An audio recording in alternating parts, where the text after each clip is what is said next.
work like hell. I mean, you just have to put in, 80 to 100 hour weeks every week.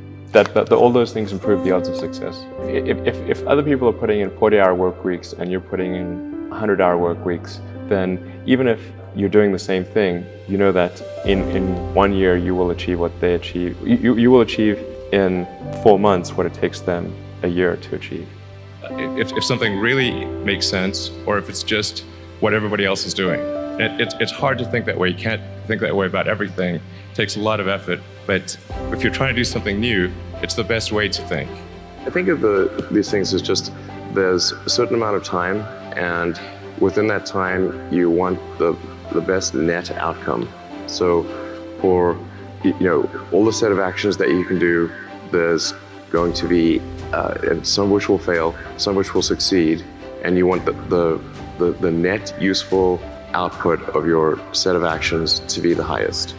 If you want to make progress in things, I think the best analytical framework for understanding the future is physics. I'd recommend studying the thinking process around physics, like not the equations. I mean, the equations certainly they're helpful, but the way of thinking in physics it's the best framework for understanding things that are counterintuitive.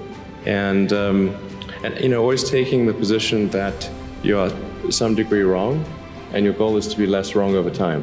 One of the biggest mistakes people generally make, and I'm guilty of it too, is wishful thinking. Like you want something to be true even if it isn't true. And so you ignore the things you ignore the real truth because of what you want to be true. This is a very difficult trap to avoid. And like I said, it's certainly one that I find myself in having problems with.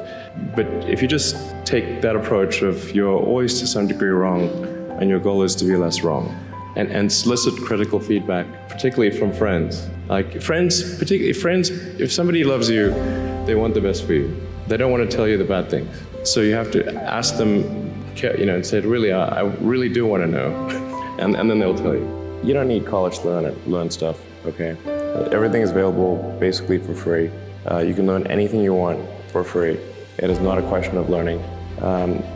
There is a value that colleges have, which is like, seeing whether can somebody work hard at something, including a bunch of sort of annoying homework assignments, and still do their homework assignments and kind of soldier through and get it done.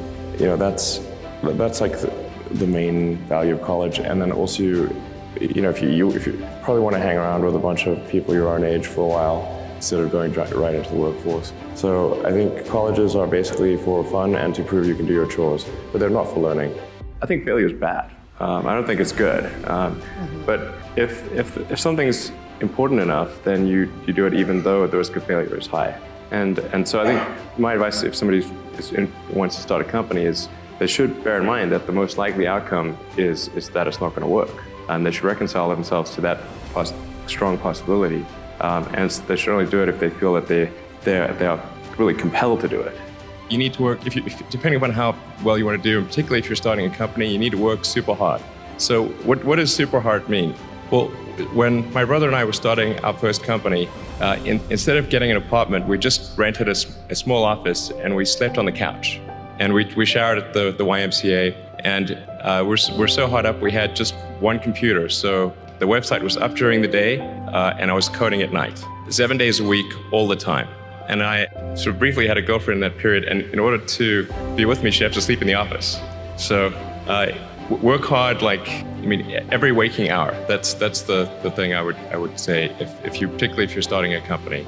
And if you do simple math, you say okay, if somebody else is working 50 hours and you're working 100, you'll get twice as much done in the course of a year as the other company.